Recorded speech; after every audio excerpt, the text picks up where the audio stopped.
if I could just take this moment, please, to ask you to humour me and just close your eyes.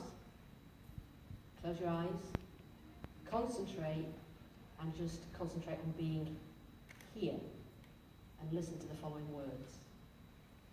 Mindfulness is the increasing awareness of living in the present moment.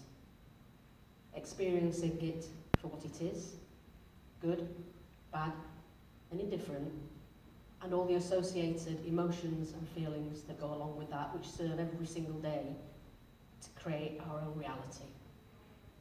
Thank you. You can open your eyes now, if you close them. The point of me doing that was to bring you all into this moment, because in a room full of people from different cultures, from different races, different corners of the world, we all of us will have experienced this exact same moment in an entirely different way. One that for each of us will mean individual, separate, sometimes connected to other issues in our lives, but nevertheless, it is, as is every moment, personal to us. That particular moment is now in our past. It's gone. And what was our future then is now our present, which in a second will be the past also. My point of telling you this is to again refocus you, to make you understand, if you don't already, as I assume most of you actually do, that the only time that anybody on this planet is guaranteed is this second. This moment in time, ladies and gentlemen, because this moment is your life. If you're waiting for the right time to make change in your lives, be it in your business or in your personal life, or, as is usually the case for women, largely but not exclusively, a combination of both, this is it.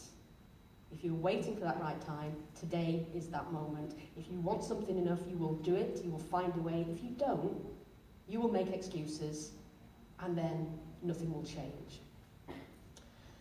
Speaking as someone who historically has lived her life from a fearful position, there are two windows, I believe, in life. We view life itself through opportunity or fear.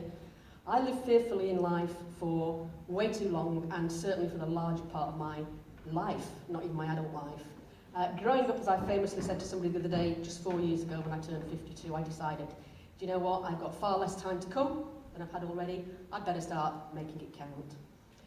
And becoming mindful of my life and that of my business and my family was a whole huge part of that. And I now can stand proudly here before you today to say that I am the antithesis of being not mindful, unmindful. And I live fearlessly every single day, living my truth in a purpose and a passion in such a way that actually my husband keeps saying to me, who are you and where's my wife gone?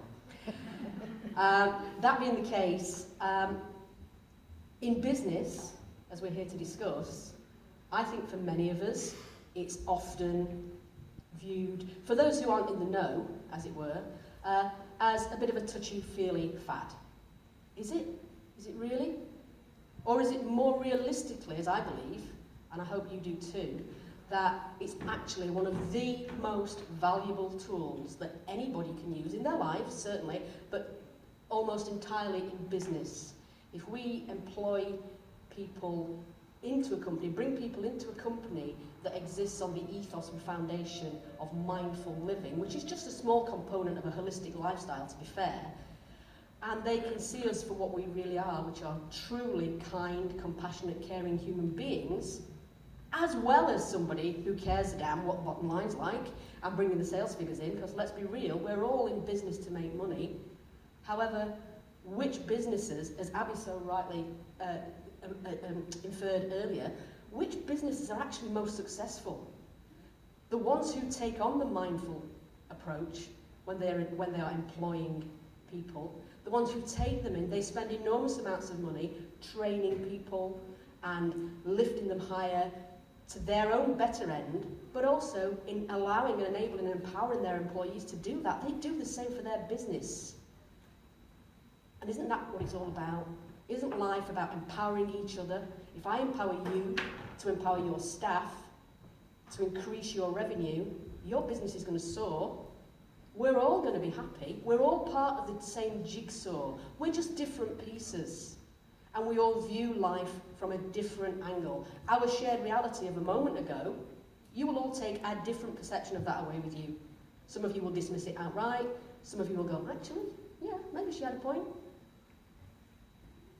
But the bottom line is, in using mindfulness, we're unifying a workforce within the workplace. We're empowering them, we're coercing them, into a unified whole, a unified oneness. One where the employees work obviously for their salary and to get good bonuses or whatever other incentives you may offer, but they're also working together as a whole for the greater good of your business. And in an ideal world, that's how it should be, and everybody ultimately would be happy. Now, only you can decide what your interpretation of that is. As with everything, it's a choice. But by injecting mindfulness as an ethos into our companies and into our businesses or our daily lives, we're becoming part of the solution as opposed to creating the problem that exists. Our employees feel validated. When they feel validated, they are likely to turn up to work on time, in the right suit, focused and ready to hit that floor running and achieve their goals, which in turn are your goals for them, for your business every single day. If they're not, they will become stressed, they will become overwhelmed, they're likely not to turn up, or if they turn up at all, just sit there at the desk, do nothing for 9 hours and then go home, and nobody achieves anything.